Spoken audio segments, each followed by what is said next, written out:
High students, welcome back to my channel English learning with Joy. আজকের ক্লাসে আমরা তোমাদের ক্লাস 11-এর তোমাদের যে থার্ড যে পোস্টটি আছে সিস্টার নিবেদিতের লেখা অমরনাথ, এই পোস্টটিকে আজকে আমরা পড়বো এবং এই পোস্টটির আজকে আমরা ফার্স্ট পার্টটি পড়বো। দেখো, আমরা এর আগের যে পোস্টটি ছিল তোমাদের দ্য স্বামী অ্যান্ড মাদার ওয়ার্শিপ, এখানে আমরা সিস্টার নিবেদিতার বিবেকানন্দের সাথে তার বিভিন্ন রকম কথাবার্তা, তার ধ্যান ধারণাগুলোকে আমরা দেখেছি।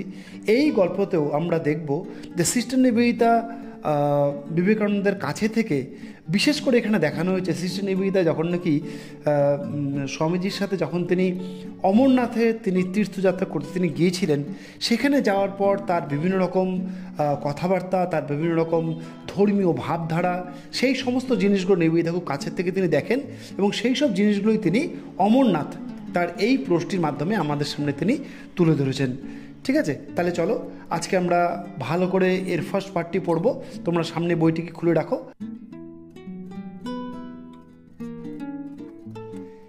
It was in the course of an open-air meal in the Mughal Gardens at আছাবল।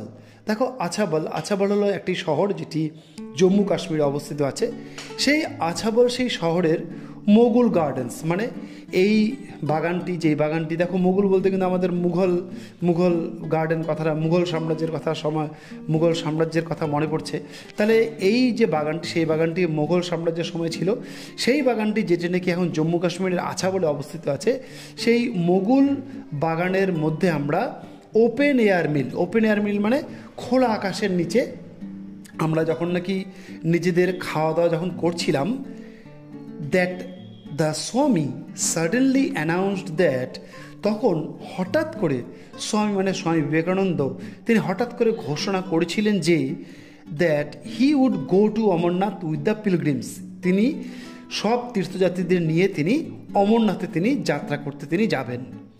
And take his daughter with him, এবং তিনি নিজের সঙ্গে নিজের মেয়েকেও কিন্তু নিয়ে যাবেন। দেখো, এখানে ডটার বলতে সিস্টার নিবেদিতার কথা বলা হয়েছে। সিস্টার নিবেদিতা যিনি বিবেকানন্দের তিনি মেয়ে ছিলেন, কোন দিক থেকে? তিনি কিন্তু বায়োলজিক্যাল তিনি মেয়ে ছিলেন না, তিনি কিন্তু স্বামীজির আধ্যাত্মিকতার দিক থেকে তিনি তার মেয়ে হয়েছিলেন। তাই স্বামীজি তখন সেই আছাবলে মুঘল বাগানের বসে খাওয়ার সময় তখন তিনি ঘোষণা করেছিলেন যে আমরা এখন সব তীর্থযাত্রীদের নিয়ে, আমি তার সাথে সাথে নিজের মেয়েকেও নিয়ে আমি অমরনাথে আমি যাত্রা করতে যাব। উইদিন আওয়ার লিটল পার্টি, আমাদের যে ছোট্ট যে দলটি ছিল, এখানে আমাদের বলতে সিস্টার নিবেদিতা এবং বিবেকানন্দ নিজেদের কথা বলা হয়েছে। সিস্টার নিবেদিতা বলছেন যে আমাদের যে ছোট্ট দলটি ছিল, there was too much feeling of delighted congratulations, আমাদের সবার মধ্যেই এই যে স্বামীজির যে ঘোষণাটি হয়েছিল যে আমরা সবাই মিলে অমরনাথে যাব, সেই অমরনাথে যাওয়ার ঘোষণার সঙ্গে সঙ্গে আমাদের মধ্যে প্রচুর রকম আনন্দ উদযাপনের একটা সময় চলে আসলো এবং একে অপরকে আমরা প্রচুর রকম আনন্দিত হয়ে কনগ্র্যাচুলেশন মানে অভিবাদন আমরা করতে লাগলাম। For any obstacle to be put in the way of the fortunate member, এবং ফরচুনেট মেম্বার বলতে ভাগ্যবান মেম্বার বলতে এখানকার সদস্য।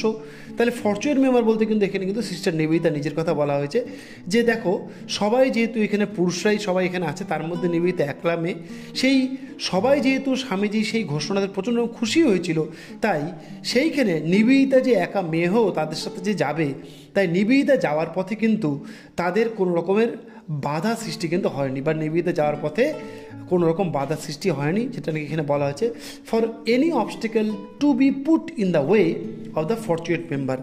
নিবেদিতা যে প্রচুর রকম ভাগ্যবান একজন সদস্য ছিল, তার যাওয়ার পথে কিন্তু কোনো রকমের বাধা তৈরি হয়নি। অ্যান্ড এইডেড দাস, সবার সম্মতিক্রমে, as well as by the state officer, ওইখানে যারা নাকি ওই রাজ্যের যারা নাকি অফিসার যারা নাকি ছিল, in charge of the journey, যারা নাকি ওই যাত্রার যারা নাকি চার্জে ছিল, যে যাত্রা মানে অমরনাথে কী করে যাত্রা করা হবে। দেখো, অমরনাথে যেতে গেলে কিন্তু 3 দিনের হাঁটা পথে যেতে হয়।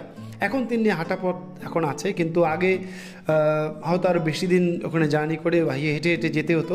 তাই ওটা যাওয়ার জন্য কিন্তু আলাদা রকমের একটা প্রিপারেশনের দরকার হয়। ওখানে আলাদা রকম অফিসাররা থাকে, তারা প্রচণ্ড রকম তারা প্রোটেক্ট করে রাখে, কারণ এটাই একটা যেই জায়গাতে কিন্তু বেশিরভাগ টেরোরিস্ট অ্যাটাক কিন্তু এখানে কিন্তু হয়, কারণ এইটা পাকিস্তানের একদম লাগোয়া জায়গা, জম্মু কাশ্মীরের একটা জায়গা, তাই এখানে প্রচণ্ড রকম সেন্সিটিভ একটা জায়গা, তাই এখানে নাকি প্রচণ্ড রকম অনেক অফিসার থাকে, বিভিন্ন রকম অফিসারের বিভিন্ন রকম দায়িত্বে থাকে। এই অমরনাথের যাত্রার যারা নাকি যাত্রা করতে যাচ্ছে তাদেরকে দেখাশোনা করার কিন্তু অনেকে বড় বড় অফিসাররা কিন্তু দায়িত্ববান তারা কিন্তু থাকেন। তাই এখানে বলছে অ্যান্ড এইটেড দাস সবার সম্মতিক্রমে as well as by the state officer, যারা নাকি স্টেট অফিসার ছিল তাদের সাথে in charge of the journey, যারা নাকি ওই যাত্রার যারা দায়িত্বে ছিলেন, preparations went forward for this unique experience, আমাদের যে এই অদ্ভুত একটা যে অভিজ্ঞতা হতে চলেছে এটার জন্য প্রিপারেশনস প্রস্তুতি পর্ব কিন্তু শুরু হয়ে গিয়েছিল।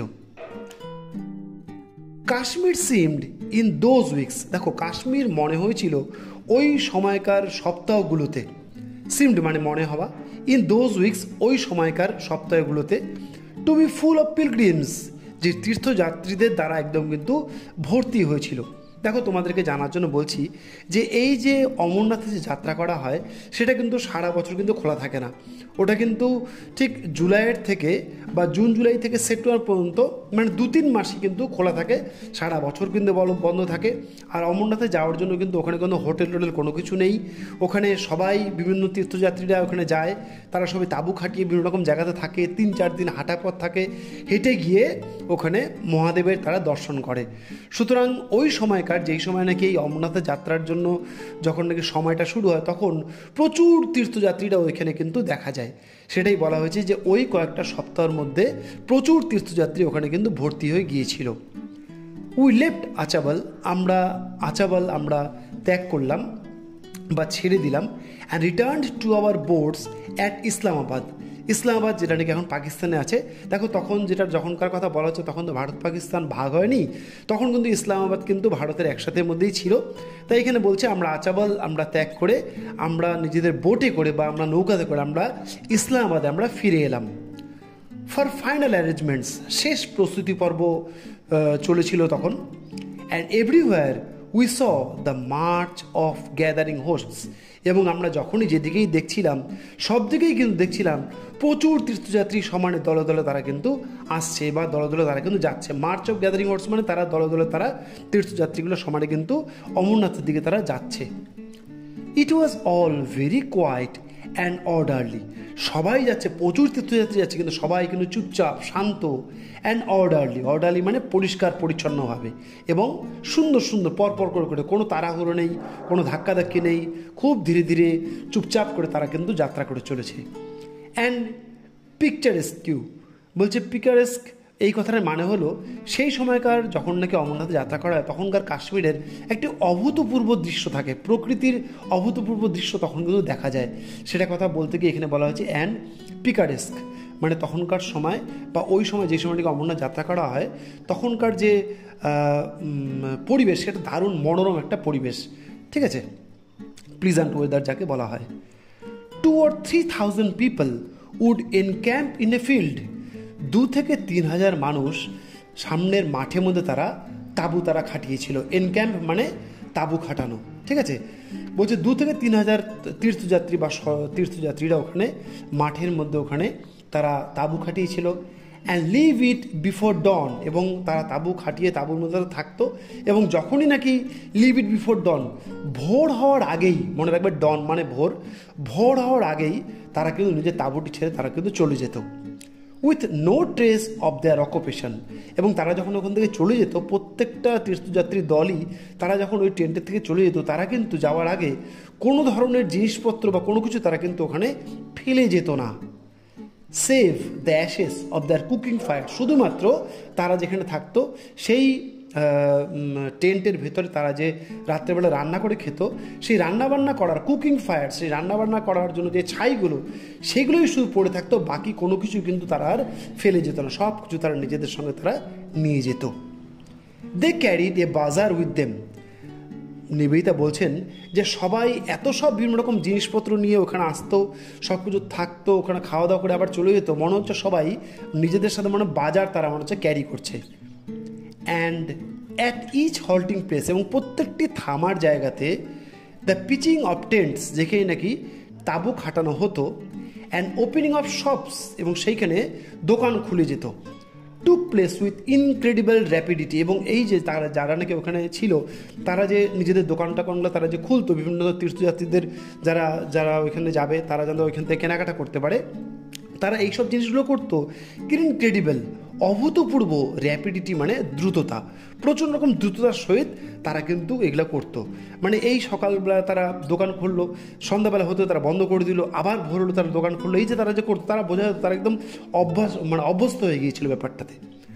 Organisation appear to be instinctive. যেটা বললাম যে এই যে যারা নাকি এইসব ব্যবস্থাগুলো করতো তারা মনে হচ্ছে এগুলো করতে করতে তারা ইনস্টিংটিভ, সহজাত তাদের প্রবৃত্তি তৈরি হয়ে গিয়েছিল, মানে পুরো ব্যাপারটা তারা করতে করতে। A broad street would run through the middle of one part of the camp. যেইখানে নাকি মানে আমাদের বা শ্রী নিবেদিতা তিনি বলছেন আমাদের যে তাঁবুটি যেখানে খাটানো হয়েছিল সেখানে ওই তাঁবুটির মাঝখান দিয়েই একটি ব্রড মানে চওড়া, স্ট্রিট মানে রাস্তা, একটা কিন্তু চওড়া রাস্তা সেখান দিয়ে কিন্তু চলে গিয়েছিল। উড রান থ্রু মানে সেখান দিয়ে কিন্তু চলে গিয়েছিল। কোথা দিয়ে চলে গিয়েছিল? যেখানে নাকি তাঁবুটা কাটানো হয়েছে তার মাঝখান দিয়ে, middle of one part of the camp, ক্যাম্পের একটা অংশ দিয়ে কিন্তু সেই একটা বড় রাস্তা চলে গিয়েছিল। মানে ব্যাপারটা কথা হলো রাস্তার উপরেই কিন্তু তাঁবুটি খাটানো হয়েছিল, এটা হলো মধ্য কথা। And here one could buy dried fruits, milk, dals and rice. আমি একটু বললাম যে এটা যে তাঁবুটার কথা বলা হচ্ছে এই তাঁবুটা স্বামীজি নিজেদের তাঁবু না, এই তাঁবুটি হলো যারা নাকি ওখানে স্টলের মতো যারা দিয়েছিল তারা ওখানে নিজেদের তাঁবুদের মধ্যে কী কী পাওয়া যেত, সবাই কী কিনতে পারতো, শুকনো ফল, দুধ, ডাল এবং চাল তারা কিনতে পারতো। এই যে টেন্ট বা তাঁবুটি খাটানো হয়েছিল সেই তাঁবুটির মাঝখান দিয়ে একটি বড় রাস্তা চলে গিয়েছিল এবং ওই তাঁবুটি থেকে বা ওই তাঁবুটি ছিল দোকানের মতন, এবং ওই তাঁবুটি থেকে সবাই বিভিন্ন রকম শুকনো ফল, দুধ, ডাল, চাল এগুলো তারা সবাই কিনতে পারতো যারা যারা ওখানে তীর্থযাত্রা করতে যেত। দ্য টেন্ট অফ দ্য তহসিলদার তোমরা লিখে রাখো, এখান থেকে কিন্তু এমসিকিউ আসতে পারে। তহসিলদার হলো খাজনা আদায়কারী বা ট্যাক্স কালেক্টর যে নাকি থাকতো তাকে তহসিলদার বলা হয়। দ্য টেন্ট অফ দ্য তহসিলদার, ওখানে তহসিলদারের একটা টেন্ট ছিল, একটা তাঁবু ছিল। উইথ দ্যাট অফ দ্য স্বামী অন ওয়ান সাইড, এবং ওই তহসিলদারের একটা দিকে স্বামী বিবেকানন্দের তাঁবু ছিল। অ্যান্ড মাই ওন, এবং সিস্টার নিবেদিতা বলছে এবং আমার তাঁবুটি অন দ্য আদার, এবং ওই তহসিলদারের অন্য একটা পাশে আমার তাঁবু ছিল। মানে তহসিলদার মাঝখানে ছিল, একদিকে ছিল স্বামীজির তাঁবু, অন্যদিকে তার উল্টা পাশে ছিল কিন্তু মানে তহসিলদারের উল্টা পাশে অন্যদিকে ছিল সিস্টার নিবেদিতার তাঁবু। Was generally placed near some advantageous spot for the lightning of the evening fire. বলছে সেই তহসিলদারের কথা এখানে বলা হচ্ছে, সেই তহসিলদারের তাঁবুটি এমন একটি জায়গাতে অবস্থিত ছিল যেখানে আগুন যখন জ্বালানো হবে সেই আগুন জ্বালানোর জন্য উপযুক্ত জায়গা বা সুবিধাজনক জায়গাতে কিন্তু তহসিলদারের তাঁবুটি খাটানো ছিল, যেখানে কি সন্ধ্যাকালীন ওখানে আগুন জ্বালানো হতো। এই আগুন কিন্তু আলোর জন্য নয়, আলোর জন্য তো আছেই, সে আগুনের সঙ্গে সঙ্গে ওখানে প্রচণ্ড রকম ঠান্ডা পড়ে, তাই সবাই ওখানে আগুনের চারপাশে বসে বিভিন্ন কথাবার্তা বলে, নিজেদের বিভিন্ন রকম মতবাদগুলো তারা শেয়ার করে। ঠিক আছে, ওরকম আগুন জ্বালানোর জন্য যে তহসিলদারের যে তাঁবুটি ছিল সেই তাঁবুর সামনের জায়গাটা একদম উপযুক্ত একটা জায়গা ছিল। And thus his neighbourhood tended to form a social centre. এবং তোমরা বুঝতেই পারছো যে তহসিলদারের পাশে যেহেতু স্বামীজি ছিল, এই পাশে নিবেদিতা ছিল, তাই স্বামীজি ওখানে যেহেতু ছিল, স্বামীজির পাশের যে জায়গাগুলো যেখানে নাকি সবাই আসতো স্বামীজির সঙ্গে দেখা করতে, তাই আশেপাশের জায়গাগুলো স্বামী যেখানে যেতেন তার আশেপাশের জায়গাগুলো প্রতিবেশী হয়ে যেত। টেন্ডেড to form a social centre, ওখানে প্রচুর মানুষ ওখানে যাতায়াত করতো এবং টেন্ডেড মানে সবার মধ্যে প্রবণতা তৈরি হতো যে ওখানে একটা সামাজিক একটা কেন্দ্রবিন্দু তৈরি হয়ে যেত। এটা স্বামীজির কথা বলা হয়েছে, মানে স্বামীজির মধ্যে এমন একটা আকর্ষণ ছিল যে তিনি যেখানেই যেতেন সবাই কিন্তু ওখানে আসা যাওয়া করতো এবং ওই জায়গাটা একটা সামাজিক একটা কেন্দ্রবিন্দুতে একটা পরিণত হতো যেখানেই নাকি স্বামীজি তিনি যেতেন। There were hundreds of monks, ওখানে প্রায় শত শত সাধু ছিল। অফ অল দ্য অর্ডার্স, হ্যাঁ ওখানে শত শত সাধু যারা নাকি ছিল তারা কিন্তু বিভিন্ন রকম বা সমস্ত রকম ধর্মের সাধুরাই কিন্তু ওখানে ছিল। উইথ দেয়ার গেরুয়া টেন্টস, তারা যেসব তাঁবুগুলোর মধ্যে তারা ছিল তাদের তাঁবুগুলোর রং কিন্তু গেরুয়া কালারের। Some no larger than a good sized umbrella. বলছে তাদের তাঁবুগুলো খুব একটা বেশি বড় না, ওই বড় সড়ো ছাতার মতন বললে বলা যায়, ওরকম সাইজেরই তাদের তাঁবুগুলো তাদের ছিল। অ্যান্ড অ্যামাংস্ট দিস, এবং এসবের মধ্যে the Swami's influence appeared to be magnetic. স্বামীজির যে প্রভাব ছিল সেটা সবার মধ্যে একটা চুম্বকের মতো কাজ করত। কেন এটা বলা হয়েছে? কারণ স্বামীজি যেখানেই যেতেন সব বিভিন্ন রকম ধর্মের লোকই স্বামীজির কাছে আসতো এবং তারা অদ্ভুতভাবে স্বামীজির প্রতি আকর্ষিত হতো। ওর জন্য স্বামীজি যেখানেই যেতেন তার জায়গাটাই বা স্বামীজি নিজেই কিন্তু ম্যাগনেটের মতন করে কাজ করতো, বা চুম্বকীয় তার একটা শক্তি ছিল। The more learned of them, বলছে তাদের মধ্যে যারা বেশি শিক্ষিত ছিল, মোর লার্নেড অফ দেম, তাদের মধ্যে যারা বেশি শিক্ষিত ছিল, সোয়ার্মড অ্যাবাউট হিম। সোয়ার্ম মানে গ্যাদার হওয়া বা জড়ো হওয়া, swarmed about him at every halting place. যেই সব জায়গাতেই স্বামীজি যেতেন সেখানে যেখানেই তিনি হল্ট করতেন বা একটু থামতেন, সেখানেই যারা বেশি শিক্ষিত ছিল তারা স্বামীজির কাছে এসে তারা ভিড় জমাতো। ফিলিং হিজ টেন্ট, স্বামীজির টেন্ট বা তাঁবুটা তারা ভর্তি করে দিত। And remaining absorbed in conversation, এবং স্বামীজির সঙ্গে তারা বিভিন্ন রকম কথাবার্তাতে তারা জড়িয়ে পড়ত, বা স্বামীজির বিভিন্ন রকম কথাবার্তাতে তারা মন দিয়ে তারা শুনতো যে স্বামীজি কী কী বলছে তাদের।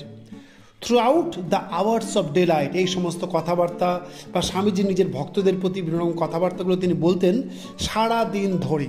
Through out the hours off day light মানে দিনের আলো চলাকালীন সারাক্ষণ ধরেই। The talk on their side মানে তাদের এই সমস্ত কথাবার্তা চলতো কি বিষয় নিয়ে? হি টোল্ড আস আফটারওয়ার্ডস, বলছে স্বামীজির সঙ্গে তাদের কথাবার্তাগুলো চলতো কি বিষয় নিয়ে সেটা স্বামীজি আমাদেরকে পরে বলেছিলেন। Had been all of Shiva, তাদের সমস্ত কথাবার্তাই চলতো শিবকে নিয়ে। যেহেতু এখন তারা অমরনাথে যাত্রা করতে এসছে, তাহলে অমরনাথে শিবেরই ধাম, বাবা শিবের ধাম, তাই সমস্ত তাদের কথাবার্তার কেন্দ্রবিন্দু থাকতো মহাদেব শিবকে নিয়ে। And they had remonstrated with him seriously. Remonstrated মানে অপোজড বা বিরোধিতা করা। বলছে তাদের মধ্যে কেউ কেউ স্বামীজির কথাবার্তাকে কিন্তু পুরোপুরি বিরোধিতা করতো, সিরিয়াসলি তারা বিরোধিতা করতো। কখন? হোয়েন হি হ্যাড ইনসিস্টেড, যখন তিনি, এখানে তিনি বলতে হি বলতে এখানে স্বামীজির কথা বলা হয়েছে। হোয়েন হি হ্যাড ইনসিস্টেড, যখন তিনি জোর দিতেন কোন বিষয়ে? অকেশনালি, ঘটনাক্রমে, on drawing their attention to the world about them, এই পৃথিবীর জাগতিক সুখভোগ এইগুলোর উপরে যখন নাকি স্বামীজি একটু জোর দিতেন, একটু মজার ছলে স্বামীজিটা করতেন, কারণ স্বামীজি দেখতেন যে তারা কোন ব্যাপারটাতে বেশি ঝুঁকছে। তারা যখন এই বিভিন্ন রকম শিব বা বিভিন্ন রকম অন্য ধর্মীয় আলোচনা তারা যখন করতে চাইতো, তখন স্বামীজি জাস্ট তাদের সাথে মজার ছলে তাদেরকে একটু জাগতিক যেই সব সুখ স্বাচ্ছন্দ্য আছে সেগুলোর প্রতি তাদের একটু দৃষ্টি আকর্ষণ করার তারা চেষ্টা করতো, বা স্বামীজি একটু জোর দিয়ে বলতো। এই সব ব্যাপারটা যখনই স্বামীজি করতো তখনই তারা কিন্তু বিরোধিতা করতো। ইভেন ফরেনার্স দে আর্গুড ওয়ার মেন, তারা মানে সেই সমস্ত সাধুরা স্বামীজিকে বলতো যে দেখুন এই যে বাইরের থেকে যারা নাকি বিদেশি যারা নাকি এসছে তারাও তো মানুষ। হোয়াই মেক সাচ ডিস্টিংশনস বিটুইন স্বদেশ অ্যান্ড বিদেশ, তাহলে কেন স্বদেশি কেন বিদেশি ভেদাভেদ করা হবে কেন? তারা বাইরের দেশ থেকে তারা এসছে বলে তারা কি মানুষ নয়? এইরকম করে সাধুরা কিন্তু অন্য সব সাধুরা স্বামীজির কাছে বলতো। Nor could many of them understand the warmth of his love and sympathy for Mohammedanism, বলছে সবাই কিন্তু যারা নাকি ওখানে সাধুরা যারা নাকি ছিল কেউই কিন্তু স্বামীজির যে মুসলিম ভাইদের প্রতি আলাদা একটা গভীর শ্রদ্ধা ভালোবাসা ছিল সেটা কিন্তু কেউ কিন্তু জানতো না বা বুঝতে পারতো না। The same other worldliness that made swadesh and bidesh indistinguishable, কথার মানে হলো অন্য যে কোনো জাগতিক জিনিসই তারা কিন্তু স্বদেশ এবং বিদেশ এই জিনিসটাকে তারা ভেদাভেদটাকে তারা উঠিয়ে দিতে চাইতো। মানে এই সমস্ত সাধুরা বলতো যে বিদেশি যারা নাকি এসছে তারাও তো মানুষ, তাই তাদের মধ্যে স্বদেশি বিদেশি এরকম ভেদাভেদ করা উচিত নয়। Also prevented these simple souls from formally conceiving of a unity, কিন্তু অন্যদিকে এই সমস্ত সাধারণ সমস্ত আত্মাগুলো তারা কিন্তু ইউনিটি মানে একতা, মানে হিন্দু মুসলিমদের মধ্যে তখন যে পরিষ্কার ভেদাভেদ ছিল এর মধ্যে যে একটা একতা লুকিয়ে আছে, এই সাধারণ মানুষরা যারা নাকি বলছে যে স্বদেশি বিদেশি সব এক হওয়া উচিত, এদের মধ্যে আলাদা করা উচিত না, কিন্তু নিজেদেরই তারা যারা ভাই মুসলিম, তারা যারা ভাই, তাদের সাথে এক হয়ে যে তাদের যে থাকা উচিত, এই বিষয়টা কিন্তু তারা কিন্তু গ্রহণ করতে চাইতো না। In which Hindu and Mohammedan were but rival elements, যেখানে স্বামীজি দেখেছিলেন যে এই সমস্ত সাধুরা কিন্তু তাদের মতবাদের মধ্যে কিন্তু পরিষ্কারভাবে হিন্দু আর মুসলিম দুটোর মধ্যে কিন্তু তারা কিন্তু পরিষ্কার, তারা কিন্তু বিরোধিতা রয়েছে, ঠিক আছে। কিন্তু যদিও কিন্তু তারা বারবার করে বলছে স্বদেশি আর বিদেশি এদের কিন্তু অভিন্ন করা উচিত, এদের কিন্তু আলাদা করা উচিত নয়। কেন তারা এটা বলছে মুসলিমদের প্রতি, কেন তারা এরকম ভেদাভেদ করছে, এটা একটা কারণ আছে। তারা বলছিল the soil of the Punjab, পাঞ্জাবের যে মাটি, দে আর্গিউড, তারা এক সময় যুক্তি দিয়ে বলেছিল, was drenched with the blood of those who had died for the faith. হ্যাঁ, তারা বলছিল যে এই যে পাঞ্জাবের মাটি, পাঞ্জাবের কথা কেন বলা হয়েছে, কারণ পাঞ্জাবের কিন্তু একটা অংশ তখন পাকিস্তানের মধ্যেই কিন্তু ছিল। এবার যখন নাকি দেশ ভাগ যখন নাকি হয়ে যায়, তখন রাতারাতি সেই পাঞ্জাবের সেই প্রদেশটি পাকিস্তানে চলে যায়। এইবার যখন নাকি পাকিস্তানে যখন ওটা চলে যায়, তখন পাকিস্তানি সেনারা আসে। পাকিস্তানি সেনারা তখন তাদেরকে বলে যে তোমরা এখন এখানে থাকতে পারবে না, যদি এখানে থাকতে চাও তাহলে তোমাদেরকে মুসলিম ধর্ম গ্রহণ করতে হবে, আর না হলে তোমাদেরকে কিন্তু এখনই এখান থেকে চলে যেতে হবে।